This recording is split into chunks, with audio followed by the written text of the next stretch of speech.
Well, good afternoon, everybody, and welcome to our seminar today looking at getting started with iPad. So thank you very much for taking the time to join us today, and we hope you find the session really helpful.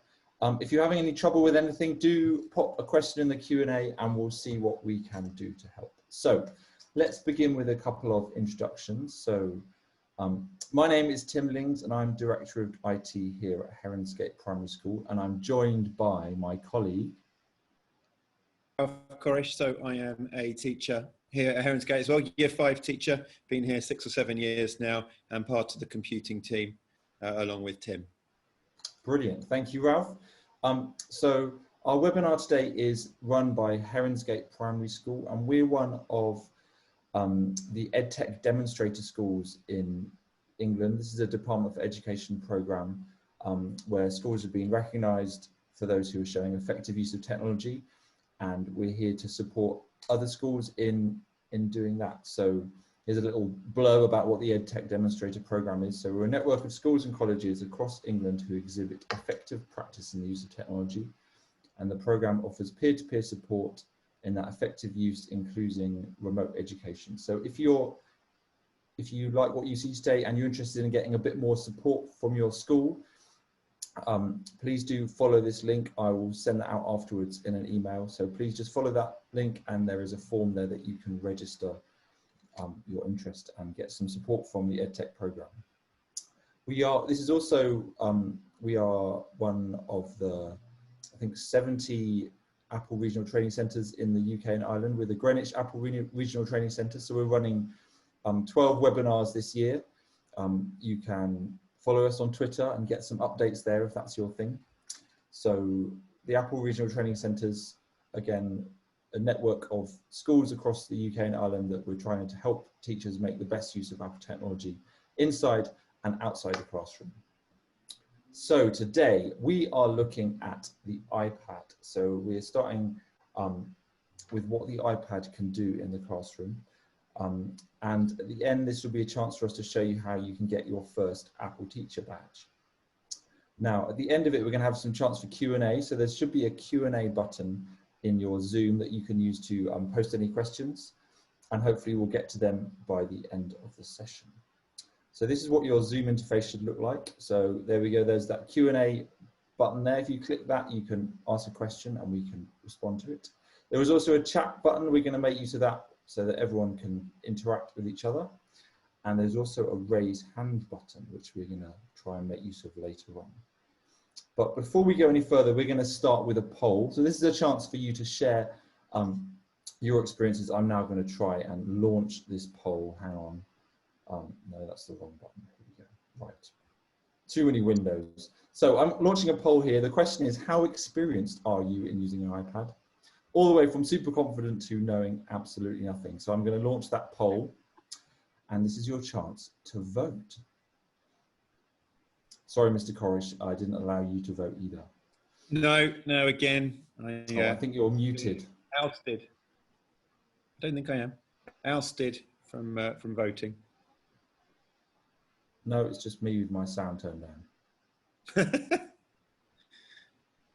It's the first webinar of the year. It's going to have a few teething issues. Brilliant. So we've got a couple of people there.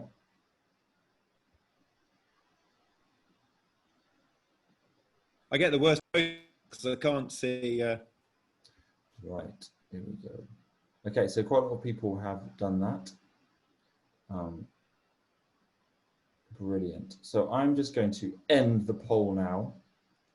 Here we go, let's click this button. And let's see what the results are. I'm just going to share that with everyone here. So as you can see, some people are super confident, a couple of people less confident, and a few people unsure. So kind of a range there, but that's good. So hopefully by the end of the session, you should feel a little bit more confident. So I'm just going to stop sharing there. And the next thing we're going to do is, if you'd like to click on the chat button, and I was wondering if you could share with us if there are any ways that you found the iPad could be helpful in the classroom. It would just be interesting to kind of see what people's thoughts are. So if you click on that chat button, and if you could just post any ideas or thoughts that you have and ways that the iPad could be helpful in the classroom.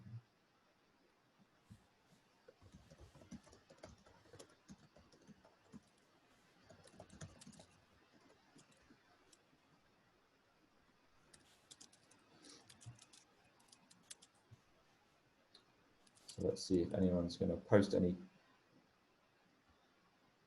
thoughts in there. So just in that chat box, if you've got any thoughts. Thank you, Mr. Corrish. So he's just shared a few thoughts. Digital exercise books, which allows for more interactive learning by children taking a lead on their learning. Stephen's just shared something there. So iPad can be useful for students to work away on tasks, differentiation, self-directed work, etc.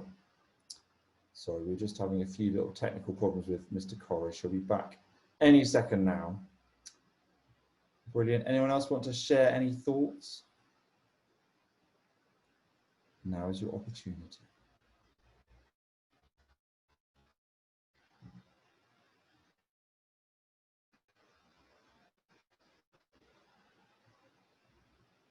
Okay, so we're going to carry on through our. Oh, Mr. Corrish is back. Let's see. So can you talk, Mr. Corrish? Is that better?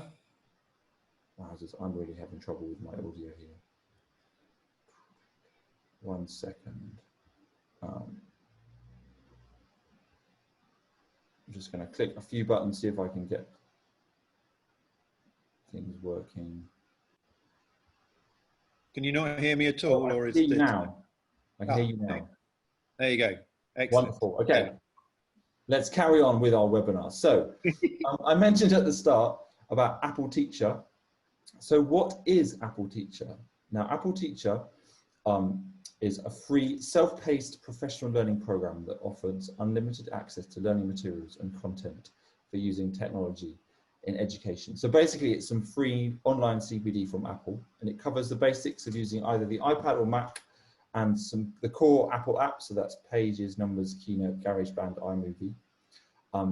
The end of each kind of, well, badge is what you can call them. You go through each app, there is a quiz, and if you get at least 4 out of 5 right, you earn the badge. And if you get all 6 badges, you are then officially an Apple Teacher. So what we're looking at today covers all of the kind of basics of things you need to know for the kind of the introduction to iPad badge. So we'll be having a look at that later on. So that way you access Apple Teacher is you visit appleteacher.apple.com. Lovely. And there, if you are successful, you get to use that lovely little Apple Teacher lockup there. Fantastic. So we're going to get started with iPad. And the first thing we're going to look at is just the home screen. So for those who are super familiar, this might be things you know really well, but let's just go over the basics. It's always really helpful to kind of know our way around the way the iPad works. So on the home screen, you've got your home button. That's just really helpful. It always takes you back to this home screen. So you can't get very lost on an iPad when using it. It always ends up back there. Now you can swipe left on the screen, which will kind of move all the apps off the screen to the left to find second, third pages of apps. But if you swipe right, it brings up what's called the Today view. And increasingly on the iPad, there's all kinds of widgets that you can have there, like your weather, the news, things like that. And you could even pin them on there as well. If you want to search for anything on the iPad, if you just put your finger in the middle of that screen and pull and sort of swipe down, it then brings down the little search box. You can type in your search things there. And this little bar along the bottom is called the dock. That's the technical term there. You can put the apps that you're using most regularly, so you can get to them on any screen. So the dock's always the same, whichever screen that you use. And now I just want to tell you a little bit about Control Center. So Control Center is where there are lots of little shortcuts to useful kind of controls that you might need on your iPad, kind of like all the different levers and switches you might want to access. And the way you get to Control Center is you swipe down from the top right of your screen, and then the screen kind of blurs out and you get all these different buttons. Lots of the time, if you press and hold on a button, you get more options. So a lot of them you can just control by tapping or swiping on them. But if you want a few more kind of details, tap and hold and you get extra features. For example, there's a timer there, and if you press and hold on the timer, you can get some extra things. Or if you want to open the camera app, just tap on that. But if you press and hold, it will give you some more options like selfie timer. So I'm now just going to give you a quick demo of some of these features. So I'm going to press the home button, and as you can see here, I'm actually on an iPad. So I can swipe left and right to kind of change my screens. And if I swipe to the right, I get my today view, and I can even add that to the home screen like that. So it's kind of always there, which is fantastic. You can move apps around. So for example, if I didn't want this messages app in my dock, if I pressed and hold it there, I can edit the home screen and it goes into jiggle mode. That is actually what it's called. And I can then drag out messages. If you look it up, drag out messages. I don't want that in my dock, but maybe I do want to have, I'm trying to look through, why don't we have the wonderful Clips app. I'm going to drag that back into my dock. There we go. So that's how I would put that there. And as you can see, they've got little X's on them. If I tapped on the app, it then says, do you want to delete it? And that's how you delete it. I'm not going to do it. And then when you're done, you can either tap done at the top right, or you can just press the home button again to take it out of jiggle mode. So control center, I swipe down from the top right, it all appears. And I've got some fun options. I could turn my brightness up and down. That doesn't do anything for you. It's doing it for me. But here is the timer button. So if I press and hold on the timer button, I get this shortcut so I can actually set a timer straight away. And if I press start, it will then go off halfway through my presentation. So I'm not going to do that. So that's just a few basics of how that works. So I'm now going to hand over to Mr. Corish. So it's going to be a slight little few button presses here. Quick changeover of iPads. Because we're doing this socially distanced in a mature and responsible way, we're in completely different rooms, but we have the same slides on different iPads.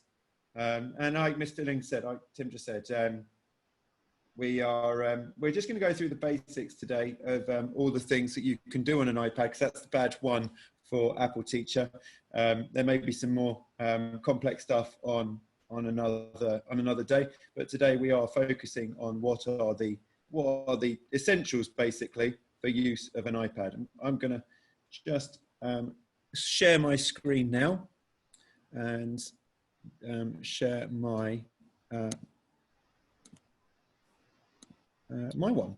So hopefully seamless, nearly seamless. Nearly. There we go. There we go.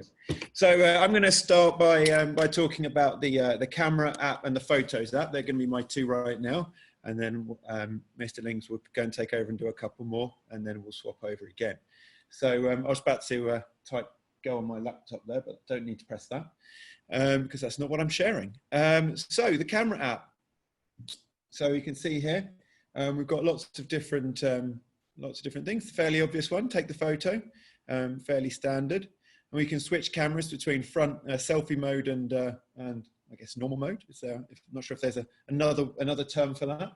And again, I didn't know anything about jiggle mode, so that's my one thing I'm taking away from today. Change camera mode. So of all these different settings, which we have a look at: the normal photo, the square, and one thing that maybe perhaps not everyone knows about. If you press and hold, it locks the focus in a particular place, and you can swipe up and down to change the exposure, which I'll show you in a second in my beautiful, almost tidy classroom after 30 children have ransacked it throughout the course of today. And then going on photos, so we'll do a demo in a second on both of these, but obviously now we're in the photos. So there's obviously one that was taken earlier, and you press the edit on the top right up there, and all sorts of different options to edit it. It's quite a lot of fun to do. The auto enhance always baffles me. The auto enhance, I don't understand why it just doesn't take it perfectly in the first place, but always seems to improve them. And then the opportunity on the left there to crop and to straighten it out if it's not quite what you want. And then you've got the more button there for a few more options, including the opportunity to mark it up, to mark the photo up. So what I'm going to do now is I'm going to go off this, and I'm just going to go open up the camera app. So welcome to my oh so beautiful classroom. So as you can see here, I've got the camera app, and if I hold it down, then I'm zooming in on that table. Now, if I go to the side there, I can increase the exposure to make it super bright, or I can decrease by swiping down the screen. So all I'm doing there is just swiping up and down by where that sun is, and I'm increasing and decreasing the exposure. And all this time, the focus is locked where I pressed the screen, okay? So what I'm going to do, I'm just going to take a picture, a lovely picture of that table, and I'm going to choose to focus in on there, and I'm going to take it. I could do a video, I could record slow-mo, time-lapse, or going back the other way, we can have square. Square is very good for if you're using things like clips, because everything is recorded as a square in clips. And also, which social media is it, Mr. Lings, so everything is square? Is it Instagram? Basically everything. Instagram. Twitter. Everything is done through square photos these days. And then if you have to do it sort of that way for panorama, but I can hold it down and then swirl it around. But I'm just going to take a normal photo for now. So there we go. A lovely shot there, lovely arty shot of the corner of my table. So now I'm going to look into photos, and I'm going to see that I have those two beautiful photos that I've just taken. All right. So we say we can edit it. We can edit it, which is on the top right up there. And you've got a few different options. On the right there, as we talked about, we've got the auto enhance. Suddenly my table becomes clearer and my floor becomes brighter, which shows off quite how dirty it is. So hopefully that will get clean later. However,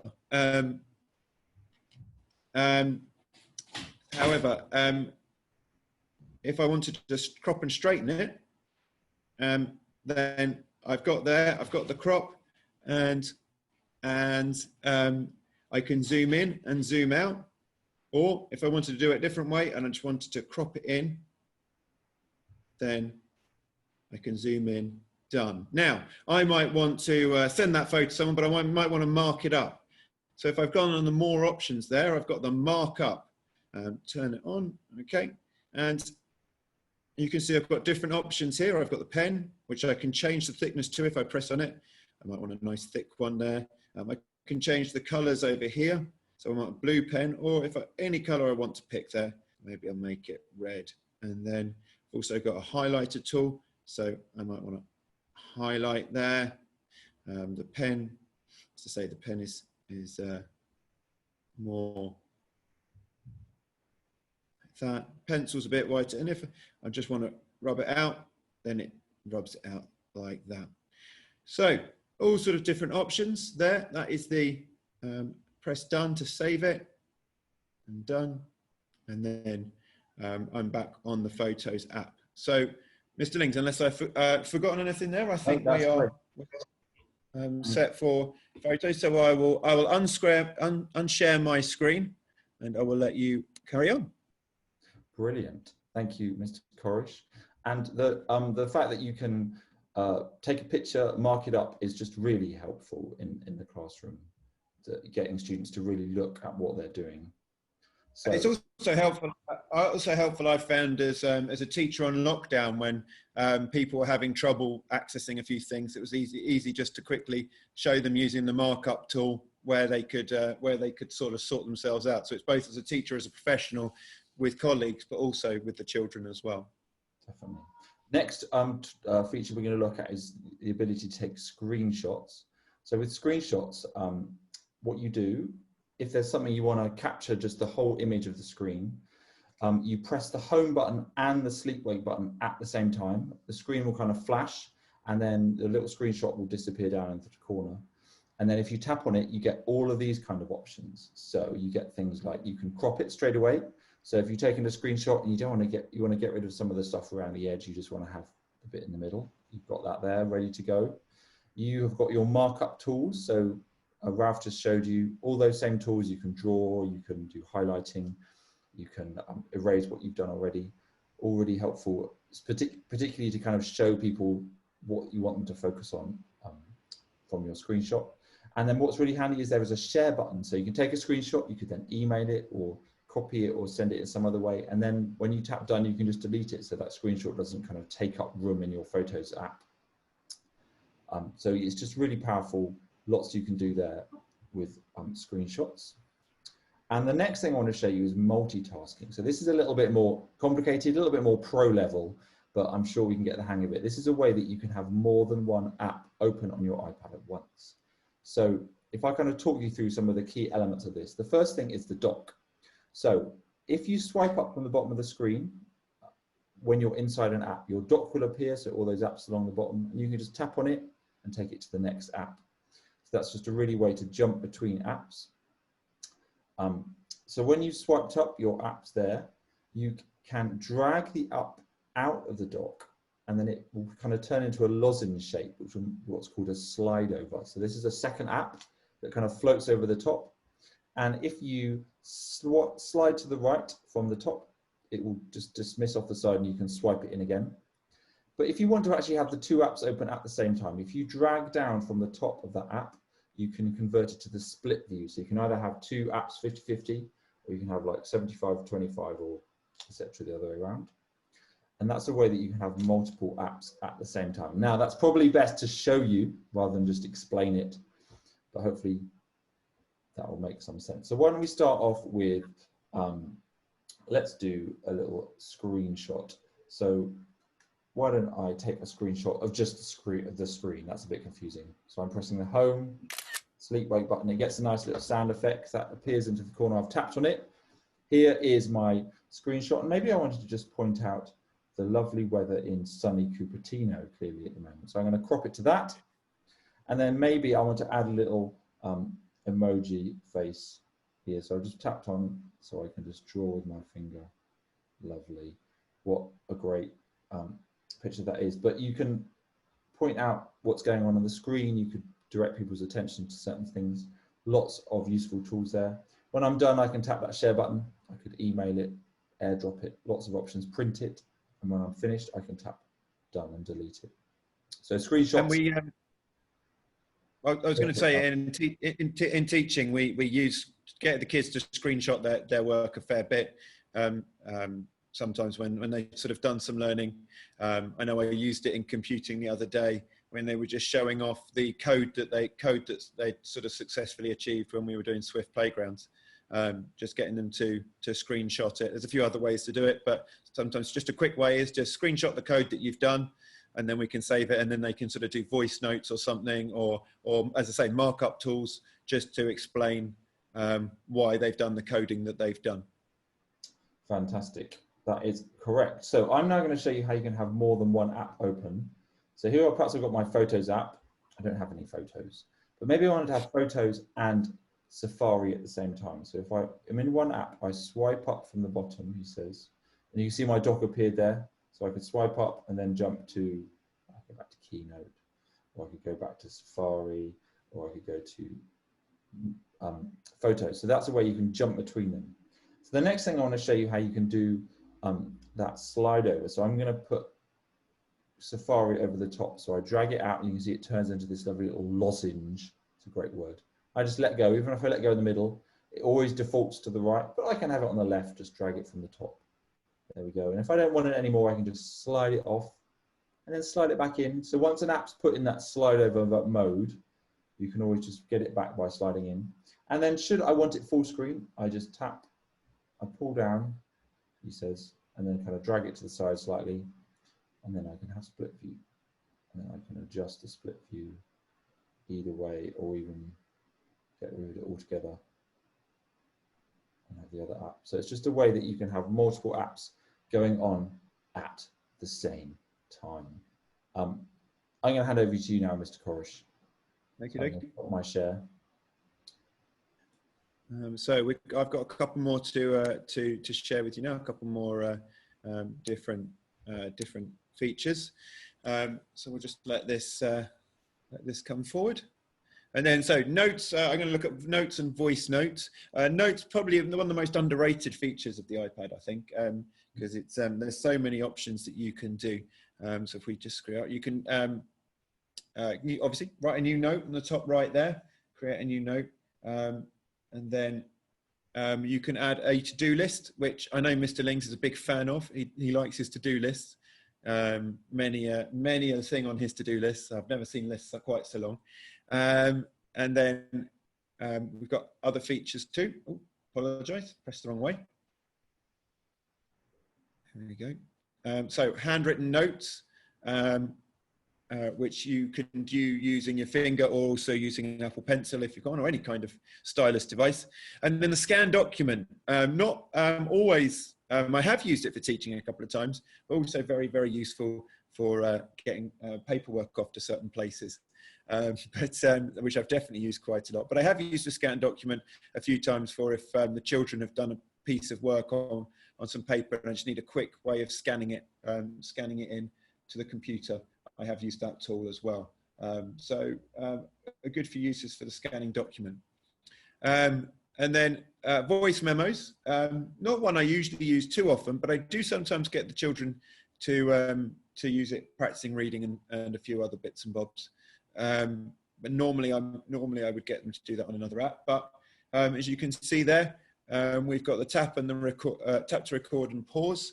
The home screen is slightly different. There is a button to press record, which we'll have a look at. But that's once we've got going, that's how we do it.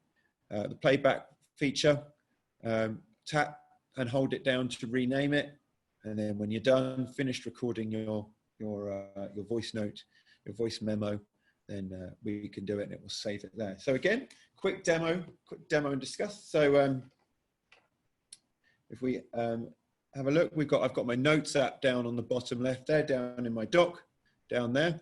Open it up. I'm guessing there won't be anything there. So I'm going to have to start a new note, which we said was at the top right. So new note up there. So notes.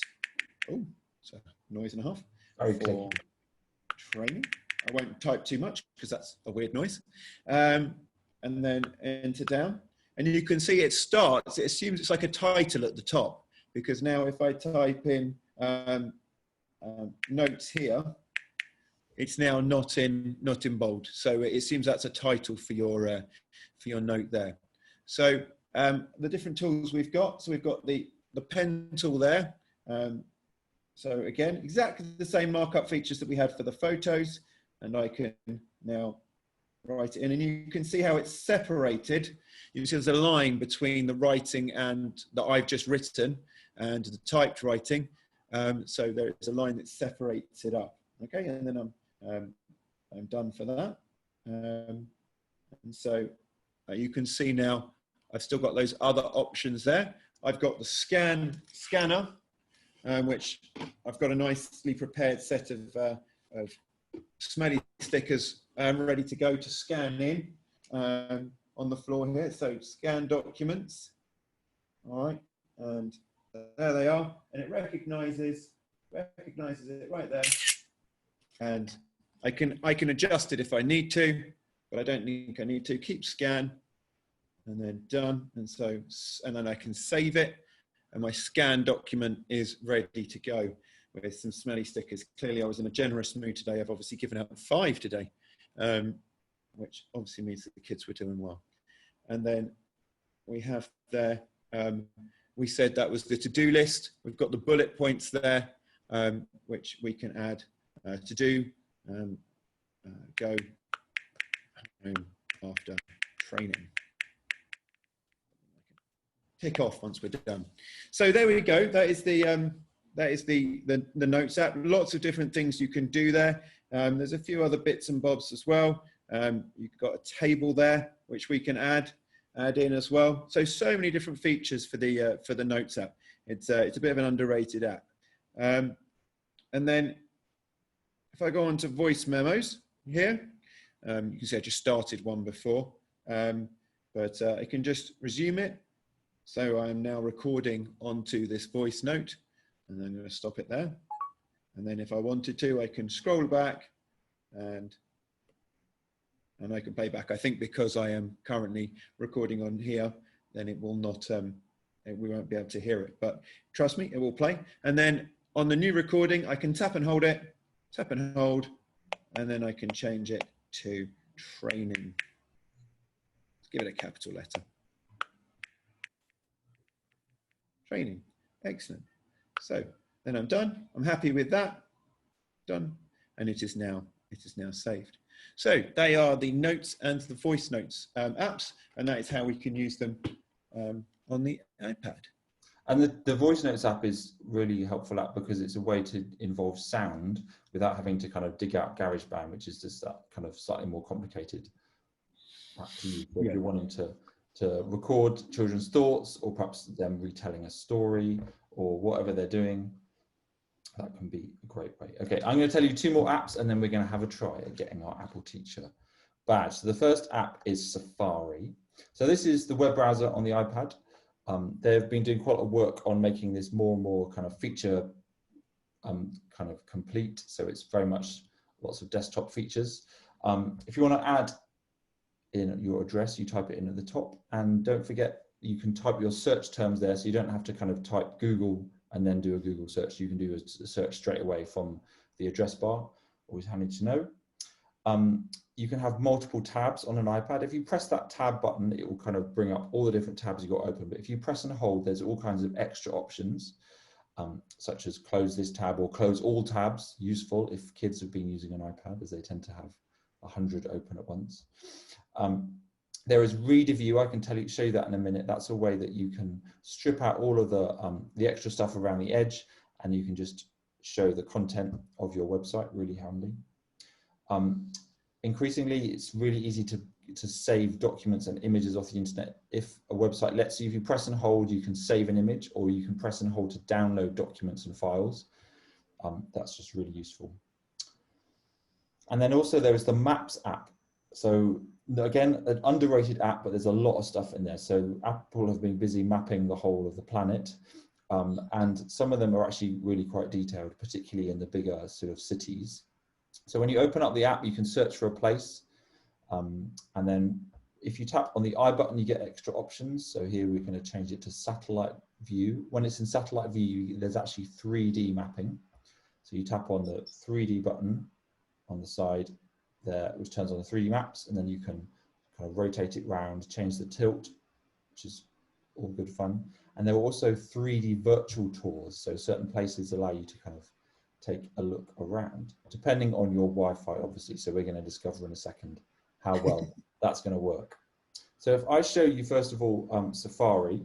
So I'm going to open up Safari. So here I am already in the Apple Teacher Learning Center. But say, for example, I wanted to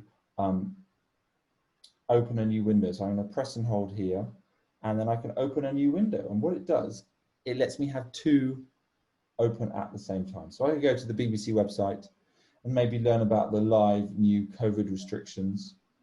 That's going to be just to cheer everyone up. Cheer everyone up. Okay, but I actually want to find a news article that's, here we go.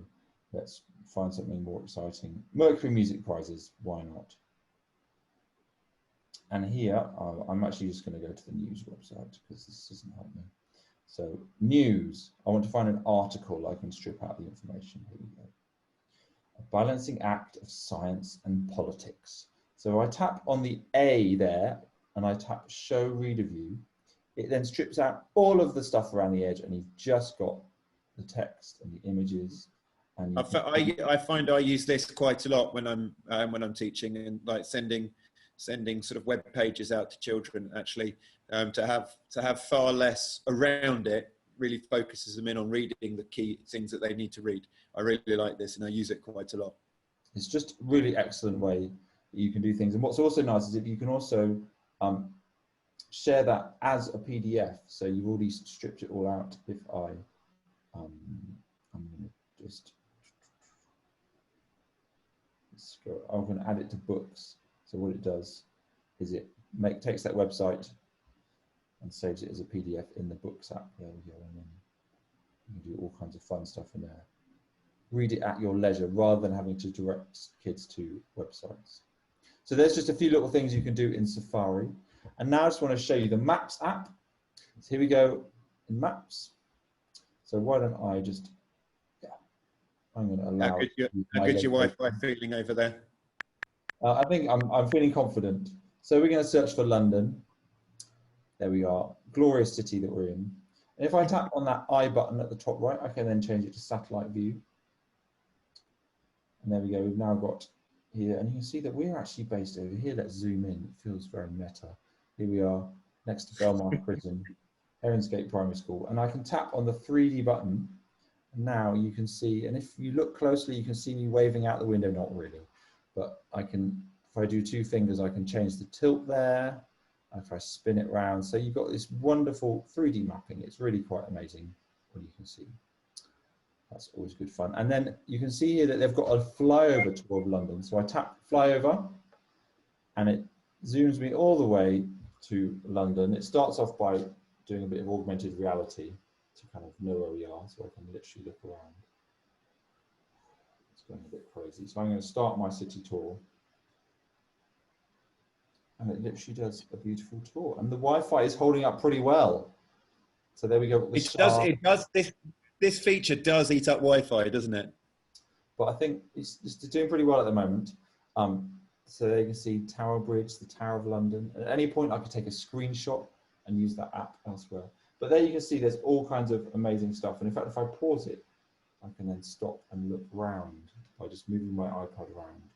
It does a bit of augmented reality, which is pretty crazy. I can resume my tour. So that's just a few little extra features there. So how are we doing? Back to my slides. So I think it's time that we earned our Apple Teacher badge. There we go. I've got one there in faith that we're going to do this. So let's go to appleteacher.apple.com, and I'm just going to merge all windows. There we go. Let's get rid of that here. So here's my Apple Teacher Learning Center. So once you've logged in, you then want to scroll down to earn badges for iPad. And then there are those 6 different badges we're going to get. So today we're looking just at iPad. We can then scroll down and we can learn all the skills. So a lot of the things we've looked at, it'll all be there. And give it a second. It will then say earn your badge. So first question. A colleague is teaching about the parts of a flower and wants students to label these on their photo. Which of the following can they use to mark up a photo?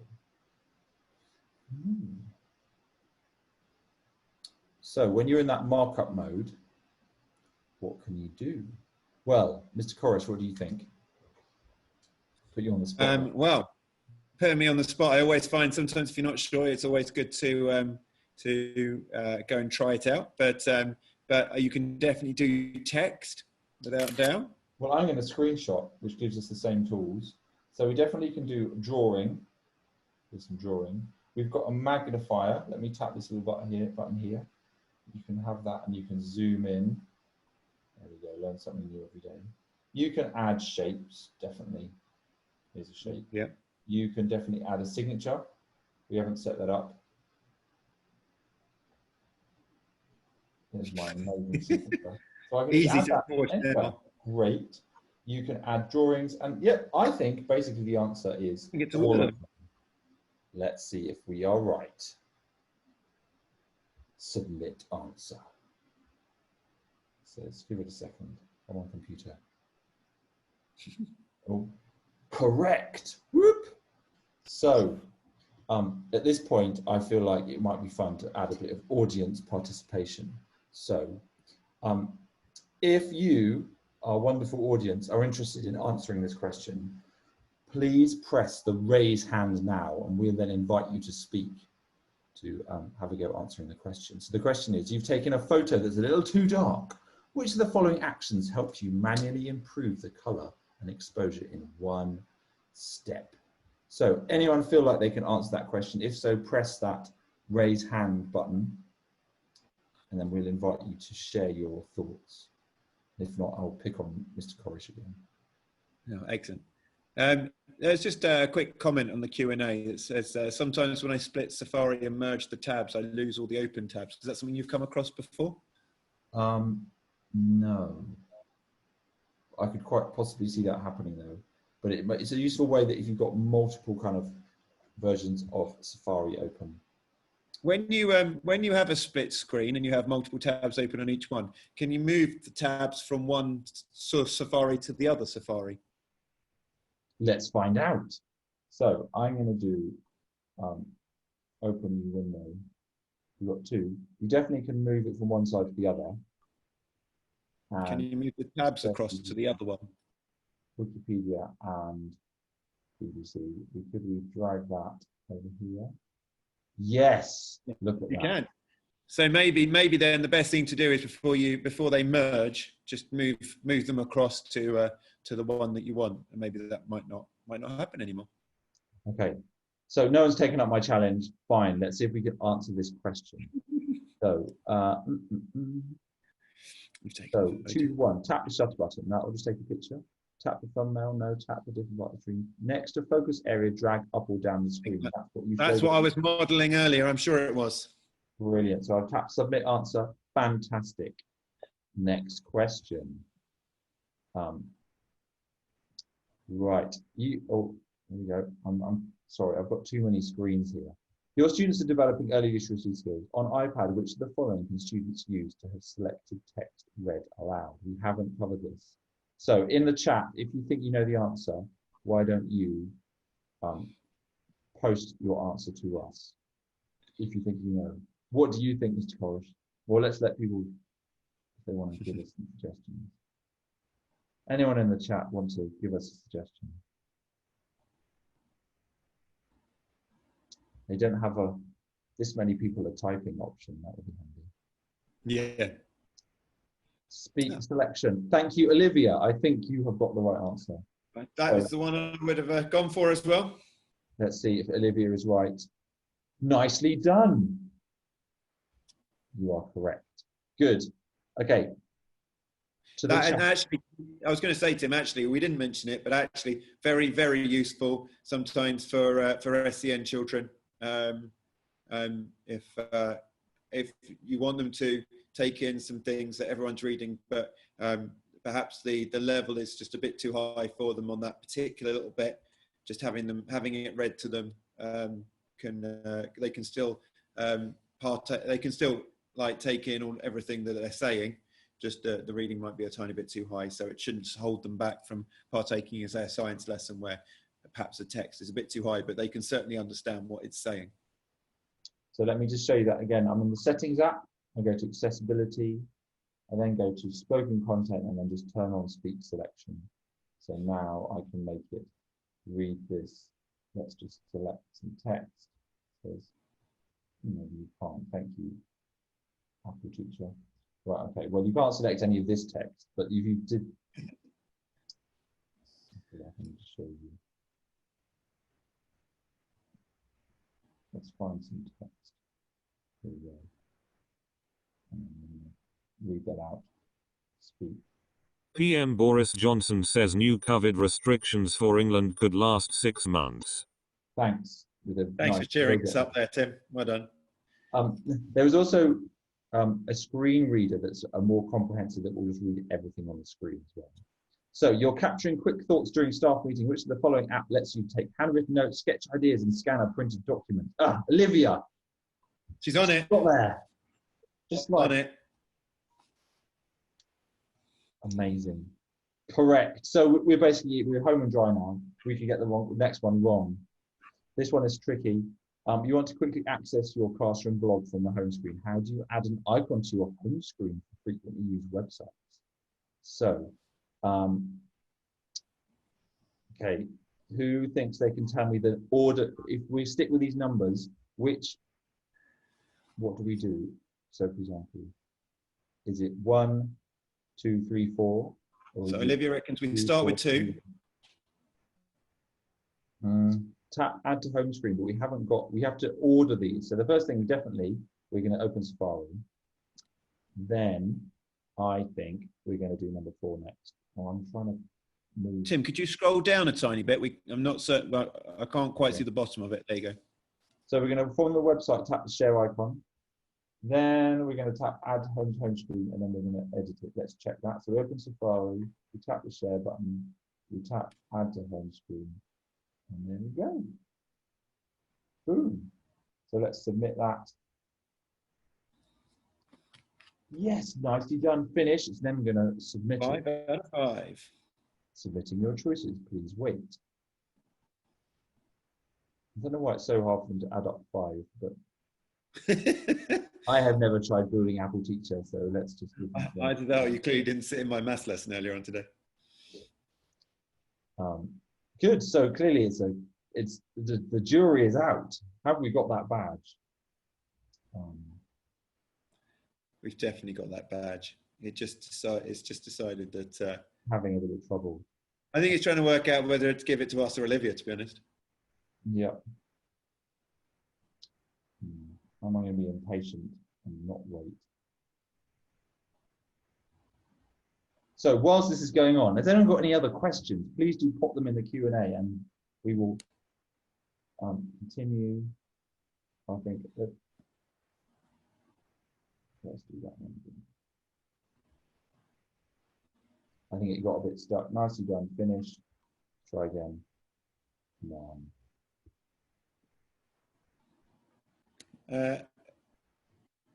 Someone's questions come in. Yes, we've earned our Apple Teacher badge. So going over split view again.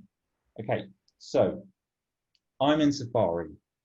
I'm just going to take a picture with my camera of my wall. Isn't it a great wall? It's a terrible wall. There's a blue tack on my wall. So I've got Safari. So I swipe up and then I want the other app. Now my app's not there. This is perhaps a slight weakness in the way it works. If that's the case, I can add my app to the dock. That's one way around that problem. Or you just start from the app. So if I start from Photos, I then swipe up, I then take my other app and I drag it out. So here I'm in slide over mode, so it can be slid over the top. Or if I want to, I can then drag it down into the edge and then it turns it into split view. Can you have a lozenge on top of those two split views? You can, if your iPad is sufficiently advanced. Yes. So here I have 3 apps at once. If you've got a really new iPad, you can even do things with those 3 apps. For this one, it won't let you. The slide over kind of takes, but you can then just convert it into all kinds of things. There we go. That makes some sense. Great. Well, so that's the first, as we said, that's the first badge of 6, isn't it? Yeah. And then the others are based more upon, as we said earlier, more upon an individual app from the iPad, such as Pages or Numbers or GarageBand or iMovie or Keynote. We've had another question here from Preeti. Which year groups are being taught this, or which year groups are you using this with? So we're primary school, so we use the iPads all the way from year 1 to year 6. Some of these skills would be more advanced for year 1, obviously. But if the teachers are confident with it, then they can, where they feel it's appropriate, kind of introduce some of these skills. So you wouldn't do all of that. But if you wanted to mark up a photo, you definitely could do that with year 1, I think. Yeah, definitely. I don't think there's too much that we've sort of gone through today that we wouldn't have at least touched upon in by the end of year 2. Definitely, we're sort of, because we've got sort of 1-to-1 iPads across the school. They're very confident with them. So often more confident than the teachers, to be honest. And so they're very, very confident with everything we've done. There's nothing we've sort of gone through today that probably by the end of year 2, children wouldn't have looked at, for sure. And then sort of obviously different things are more suited for different types of lessons.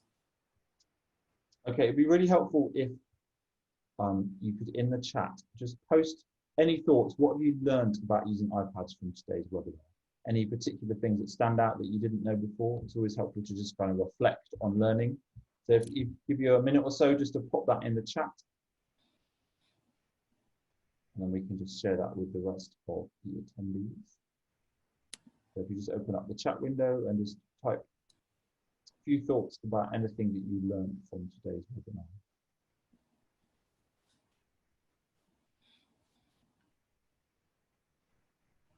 Well, I didn't know that you could, I got not, actually it might help me with teaching sound a bit about the timer. I didn't know I could, if I held it down, I could instantly do the 10 minutes or the 15 minutes.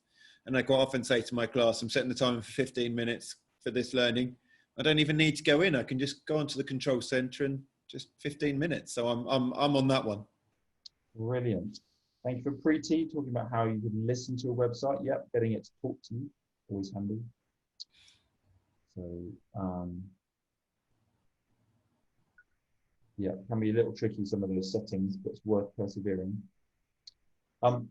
Brilliant. So, some upcoming webinars. We've got one on science projects with Book Creator in 2 weeks' time. Then one about pages, making posters, and then 2 weeks after that, using Explain Everything to Teach. So quite the smorgasbord of iPad training sessions. So do book into them. We're going to send out a survey in the emails. And just a reminder again about the EdTech Demonstrator Program. So if you visit that website, you can register for some more ongoing support. And I'm quickly just going to actually find the website here. Here we go. And just post it in the chat. So if you want to right now register, you just visit that website. You can just fill in that form and they will contact you. And if you want to work with us, just let them know. And that's a way that you can access DFE funded support for your school. Well, thank you very much for joining us today. Hopefully that was useful. This session has been recorded, so we'll do a little bit of a tidy up and then it will be posted on our YouTube channel that we are about to set up. It's not there yet, but I'm pretty sure. Greenwich RTC has not been taken. But yes, thank you very much for your time and I hope to see you on an upcoming webinar. So thank you very much. Fantastic. Thank you, everyone. Bye.